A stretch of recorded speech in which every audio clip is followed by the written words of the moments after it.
વડાલીમાં highway પર બનાવેલા ફૂટપાથને લઈને વિવાદ સર્જાયો છે। સ્ટેટ હાઈવેની બંને બાજુ બનાવવામાં ફૂટપાથ આવ્યો છે અને આ ફૂટપાથને લઈને વિવાદ સર્જાયો છે।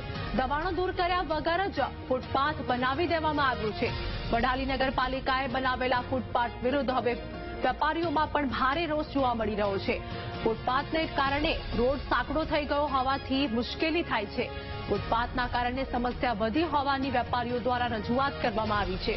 તો રોડ પર પાર્કિંગ થતું હોવાથી અકસ્માત થવાનું પણ ભીતિ સેવાય છે। લાખો રૂપિયાના ખર્ચે બનાવવામાં આઇકોનિક ફૂટપાથ આવ્યો છે, પરંતુ હાલ આ ફૂટપાથના કારણે વિવાદ સર્જાયો હોય તેવું જોવા મળી રહ્યું છે। તો સાબરકાંઠાના વડાલીની વાત કરીએ કે હાઈવે પર બનાવેલા ફૂટપાથના લઈને વિવાદ સર્જાયો છે।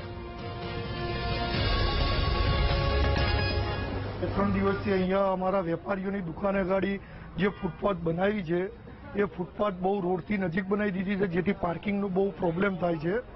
તો નગરપાલિકાના ચીફ ઓફિસર સાહેબ આવેલા અને બધી દબાણ દૂર કરે છે, પણ અમે ઓફિસરને ખાસ વિનંતી કરી કે આ ફૂટપાથ જે બનાવી છે ફૂટપાથ તમે પહેલાં તો હટાવી દો, રોડથી બહુ દૂર જોઈએ, એ રોડથી નજીક બનાવી છે, એના હિસાબે વડાલીની અંદર ટ્રાફિકની સમસ્યા થાય છે। આગળ નગરપાલિકાએ જે ફૂટપાથ બનાવ્યો છે એ થોડો રોડની નજીક બનાવ્યો છે, એ થોડી એની જગ્યા દબાણ વધારો પડતું એમ લાગે તોડ્યું છે, ખોટું તોડ્યું છે અને થોડો હજી પાછો ફૂટપાથ કરે તો પાર્કિંગ પણ વ્યવસ્થા થાય અને એને માપ પ્રમાણે મર્યાદા પ્રમાણે બનાવે, જેથી ખોટી આ દબાણ થાય નહીં અને એક્સિડન્ટના ભય ના રહી।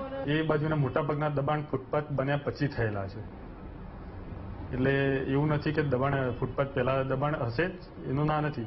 ફૂટપાથ પછી પણ ઘણા દબાણ થયા છે કે ચલો ફૂટપાથ બની ગયો આપણે ત્યાં સુધી આવી ગયો દબાણ આપણે વાપરી લેવાની બધી જગ્યા, એટલે એના કારણે લોકોને હાલાકી ભોગવવી પડે।